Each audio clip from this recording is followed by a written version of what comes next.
कहानी है बेताल पचीसी की दूसरी कहानी। जमुना के किनारे धर्म स्थान नामक एक नगर था। उस नगर में गणधीप नाम का राजा राज करता था। उसी में केशव नाम का एक ब्राह्मण भी रहता था। ब्राह्मण जमुना के तट पर जप तप किया करता था। उसकी एक पुत्री थी जिसका नाम मालती था। वह बड़ी रूपवती थी। जब वह ब्याह के योग्य हुई तो उसके माता पिता और भाई को चिंता हुई। संयोग से एक दिन जब ब्राह्मण अपने किसी यजमान की बारात में गया था और भाई पढ़ने गया था, तभी उनके घर में एक ब्राह्मण का लड़का आया। लड़की की मां ने उसके रूप और गुणों को देखकर उससे कहा कि मैं तुमसे अपनी लड़की का ब्याह करूंगी। होनहार की बात कि उधर ब्राह्मण पिता को भी एक दूसरा लड़का मिल गया और उसने उस लड़के को भी यही वचन दे दिया। उधर ब्राह्मण का लड़का जहाँ पढ़ने गया था वहाँ वह एक लड़के से यही वादा कराया। कुछ समय बाद बाप बेटे घर में इकट्ठे हुए तो देखते क्या है कि वहाँ एक तीसरा लड़का और मौजूद है। दो उनके साथ आए थे। अब क्या हो? ब्राह्मण, उसका लड़का और ब्राह्मणी बड़े सोच में पड़े। दैवयुग से हुआ यह कि उस लड़की को सांप ने काट लिया और वह मर गई। उसके बाप भाई और तीनों लड़कों ने बड़ी भाग दौड़ की।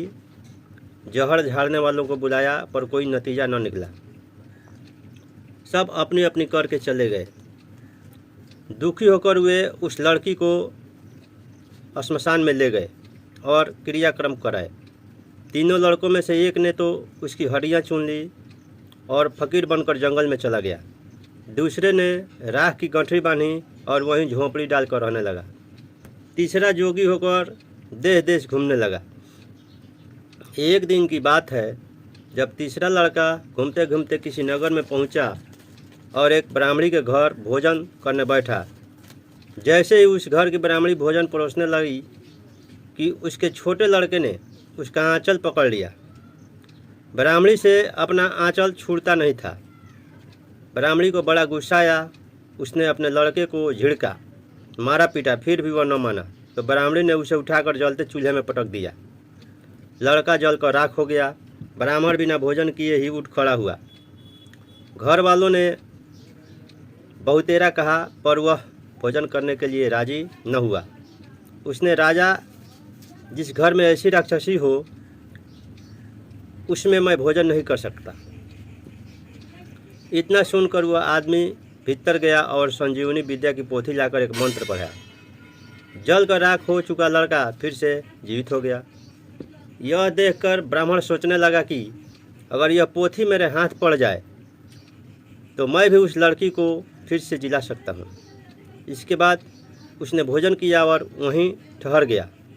जब रात को सब खा पी कर सो गए तो वह ब्राह्मण चुपचाप वह पोथी लेकर चल दिया।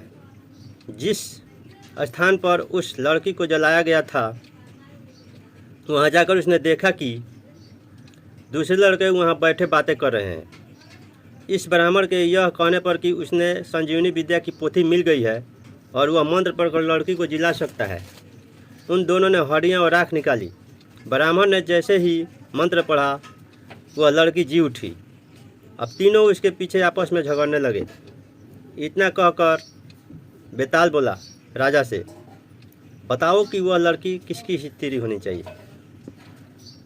राजा ने जवाब दिया, जो वहाँ कुटिया बनाकर रहा उसकी। बेताल ने पूछा, क्यों? राजा बोला, जिसने हड्डियाँ रखी वह तो उसके बेटे के बराबर हुआ। जिसने विद्या सीखकर जीवन दान दिया वह बाप के बराबर हुआ। जो राख लेकर रमा रहा वही उसकी हकदार है।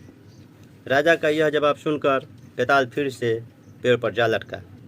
राजा को फिर लौटना पड़ा और जब वह उसे लेकर चला तो बेताल ने तीसरी कहानी सुनाई। अब तीसरी कहानी, यदि कहानी पसंद आई हो तो चैनल को सब्सक्राइब करें, वीडियो को लाइक करें और शेयर करें और ये कमेंट में बताएं कि आखिरकार वह लड़की किसकी पत्नी हुई। धन्यवाद।